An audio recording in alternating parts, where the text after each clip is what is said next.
SIR এর শুনানির প্রতিবাদে তৃণমূল কংগ্রেসের মিছিল। শনিবার বিকেল 4:30 নাগাদ ঘাসবাগান মাঠ থেকে উত্তর হাওড়া তৃণমূল কংগ্রেস বিধায়ক এবং হাওড়া সদরের সভাপতি গৌতম চৌধুরীর নেতৃত্বে মিছিল শুরু হয়। প্রায় 1000 তৃণমূল কর্মী এই মিছিলে পা মেলায়। মিছিল ডবসন রোড, পিলখানা, শালকিয়া চৌরাস্তা, বাধাঘাট হয়ে মিছিল শেষ হয়। এদিন গৌতম চৌধুরী অভিযোগ করেন, নির্বাচন কমিশনের খসড়া ভোটার তালিকায় যেভাবে উত্তর হাওড়া বিধানসভা কেন্দ্রের প্রায় 61,000 ভোটারের নাম বাদ গিয়েছে তার সম্পূর্ণরূপে অবৈজ্ঞানিক। শুধু তাই নয়, ওই কেন্দ্রের প্রায় 30,000 ভোটারকে শুনানিতে ডাকা হয়েছে হাওড়ার শরৎ সদনে। এর ফলে দূর থেকে আসা মহিলারা বিপদে পড়বেন। তার আরও অভিযোগ, নির্বাচন কমিশন বিজেপির অঙ্গুলি হেলনে চলছে। উল্লেখ্য, উত্তর হাওড়া বিধানসভা কেন্দ্রের গতবার তৃণমূল কংগ্রেসের প্রার্থী গৌতম চৌধুরী 5,000-এরও বেশি কিছু ভোটে জিতেছিলেন। এবারের ভোটার লিস্টে নাম বাতিলের ধাক্কায় তৃণমূল কি চাপে পড়ে গেছে? এই প্রশ্নের উত্তরে গৌতম চৌধুরী বলেন, সময় কথা বলবে। এখানে উন্নয়নের অঙ্কে তারাই এগিয়ে আছেন। দীর্ঘদিন রাজনীতি করার সুবাদে তিনি আত্মবিশ্বাসী, ফের ভোটে জিতবেন। প্রায় আমাদের 30,000 মানুষকে হিয়ারিং এ ডেকেছে, মানে ভুল হয়েছে। কে ডাকছে? বিজেপি সরকার। আমার বাপ ঠাকুরদা এই মাটিতে জন্মগ্রহণ করেছে, এইখানে আমরা বড় হয়েছি, লেখাপড়া করেছি, খেলাধুলো শিখেছি। আজকে আমাদেরকে প্রায় 7 কিলোমিটার দূরে আমাদেরকে পৌঁছতে হবে শরৎ সদনের পাশে। বলুন দেখিনি, বামুনগাছি থেকে যাবে ওই ব্রিজ টপকে চৌরাস্তায় এসে শরৎ সদনে পৌঁছতে হবে। বিজেপি সরকার মানুষকে হয়রানি ছাড়া, বাংলার মানুষকে হয়রানি ছাড়া আর কিচ্ছু দিতে পারেনি।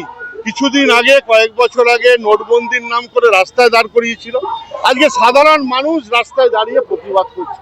আমরা কাগজ, কাকে কাগজ দেখাবো? আমার জন্ম সার্টিফিকেট আমার বাপ মা আমাকে দিয়েছে হাওড়া কর্পোরেশন থেকে। আর যেদিনকে মরে যাব, সেদিনকে বাধাঘাট শ্মশানে মারা যাব, সেদিনকে একটা ডেথ সার্টিফিকেট হবে। কিসের কাগজ? এত উদ্ধত্ত, এত ক্ষমতা! মমতা বন্দ্যোপাধ্যায়কে খালি নিচে নামানোর চক্রান্ত চলছে। বাংলার মানুষ, হাওড়ার মানুষ কোনো মতেই এটা মেনে নেবে না। আমরা অলরেডি ডিএম এর কাছে আমি ডেপুটেশন মারফত দিয়ে রেখেছি যে আমরা এত দূর যেতে পারবো না।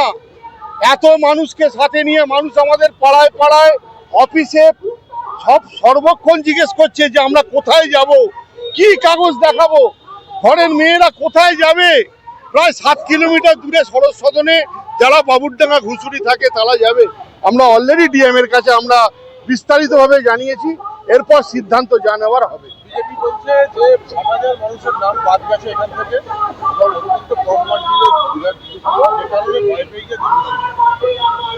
এই 60,000 নামটা বাদ কে দিয়েছে? মমতা সরকার। পশ্চিমবঙ্গকে নির্বাচন কমিশনকে প্রয়োগ করেছে। আমরা তো সবাই একসাথে ছিলাম। এই 60,000 মানুষকে বাদ দিল বিজেপি সরকার। এখানকার হিন্দিভাষী মানুষ, এখানকার বাঙালি মানুষ, এখানকার রাজস্থানী মানুষ প্রতিবাদ জানাবে। এর প্রতিবাদে ভোটে কি আগে ভবিষ্যৎ বলবে। আবার বলি, কোনো পলিটিক্যাল পার্টি রায় দেয় না, রায় দেয় না মানুষ। এই যে হয়রানি, এই যে কষ্ট, এই মানুষকে যে লাইনে দাঁড় করা 7 কিলোমিটার দূর থেকে সকালবেলা গিয়ে কাজকর্ম না করে, আর মানুষ জবাব দেবে উত্তর হাওড়ার উন্নয়নকে সামনে রেখে। মানুষ শেষ কথা বলবে। তাহলে এসআইআর এর প্রতিবাদে কে ডাকছে? কিসের শুনানি?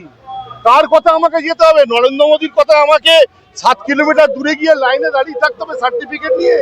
আমি জন্মগ্রহণ করেছি আমার বাপ ঠাকুরদার জমি ভিটে। এটা তো নরেন্দ্র মোদী ডাকছে, এটা তো নির্বাচন কমিশন। নরেন্দ্র মোদী ডাইরেক্ট প্রভাব দিচ্ছে নির্বাচন কমিশনকে যে বৈধ ভোটার যাতে বাদ হয়ে যায়। আমরা মানুষের পাশে থাকবো। আমরা ডিএম কে জানিয়েছি এত দূর যাওয়া সম্ভব নয়, বামুনগাছির লোক যেতে পারবে না শরৎ সদনের সামনে।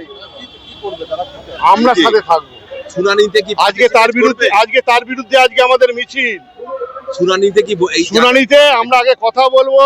আমাদের অল পার্টি মিটিং আছে 22 তারিখে, তারপর কথা বলার পর আমরা সিদ্ধান্ত নেব। লাস্ট প্রশ্ন দাদা, সময় কথা বলবে। আমি আবার বললাম, পলিটিক্যাল পার্টি কথা বলে না, কথা বলে বাংলার মানুষ, উত্তর হাওড়ার মানুষ।